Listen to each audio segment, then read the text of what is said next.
ആദ്യം ഡോക്ടർ ഗോപകുമാർ, 10 വർഷം ഭരണത്തിലിരുന്ന LDF-ഉം 10 വർഷം പ്രതിപക്ഷത്തിരുന്ന UDF-ഉം നേർക്കുനേർ ഏറ്റുമുട്ടുന്ന തെരഞ്ഞെടുപ്പാണ്. ഈ തെരഞ്ഞെടുപ്പിൽ ഈ സമയം ചർച്ചയാകേണ്ടുന്ന വിഷയം 77-ലെ BJP ബന്ധവും 2006-ലെ പരവൂരിൽ VD സതീശനെ ജയിപ്പിച്ചത് ആര് എന്ന കാര്യവുമാണോ? ഒരിക്കലുമല്ല. എത്രയോ നല്ല വിഷയങ്ങൾ കിടക്കുന്നു.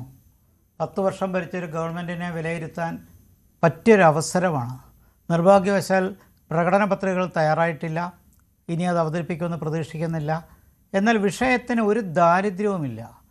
തൊഴിലില്ലായ്മ പ്രശ്നമുണ്ട്, വിലക്കയറ്റം പ്രശ്നമുണ്ട്, അഴിമതി പ്രശ്നമുണ്ട്, പ്രവാസികളുടെ ജീവിതം പ്രശ്നമുണ്ട്, പിന്നെ ക്ഷേത്രവുമായി ബന്ധപ്പെട്ട ശബരിമലയുമായി ബന്ധപ്പെട്ട അഴിമതിയുടെ പ്രശ്നമുണ്ട്.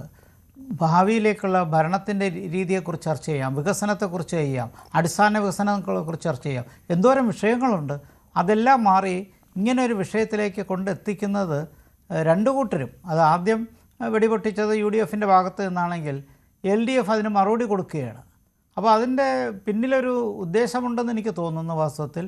കാരണം അങ്ങനെ RSSനെയും BJP-യുമായിട്ട് ഡീലുണ്ട് എന്ന് LDF-നെ ആക്ഷേപിക്കുമ്പോൾ അത് ഗുണം കിട്ടുന്നത് UDF-ന് ഒരു പക്ഷേ ന്യൂനപക്ഷ വോട്ടുകൾ കൺസോളിഡേറ്റ് ചെയ്യാൻ കഴിയുമെന്നുള്ള പ്രതീക്ഷയിലാണോ? മറിച്ച് LDF ഇതിന് മറുപടി പറയുമ്പോൾ പരമ്പരാഗതമായി കോൺഗ്രസും RSSും തമ്മിൽ ബന്ധമുണ്ട് എന്ന് ചൂണ്ടിക്കാണിച്ചുകൊണ്ട് പറയുമ്പോൾ LDF-ന് തിരിച്ചു ഗുണം കിട്ടുമോ? വാസ്തവത്തിൽ രണ്ടുപേരും ഒരർത്ഥത്തിൽ സെൽഫ് ഗോളാണ് അടിക്കുന്നത്.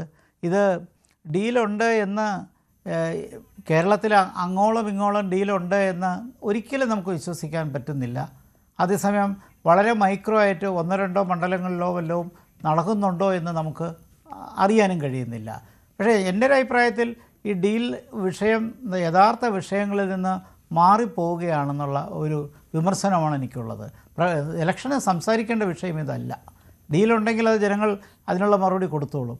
പക്ഷെ അതിലേക്ക് മാത്രം കോൺസെൻട്രേറ്റ് ചെയ്ത് അതുവഴി വ്യക്തിപരമായ ആരോപണങ്ങളും പ്രത്യാരോപണങ്ങളും നടത്തുമ്പോൾ യഥാർത്ഥത്തിലുള്ള തിരഞ്ഞെടുപ്പിൻ്റെ വിഷയങ്ങൾ അപ്രസക്തമാകുന്നു. ആ നിലയ്ക്ക് അത് അനാരോഗ്യപരമായ പ്രവണതയാണെന്ന് എനിക്ക് തോന്നിയിട്ടുള്ളത്.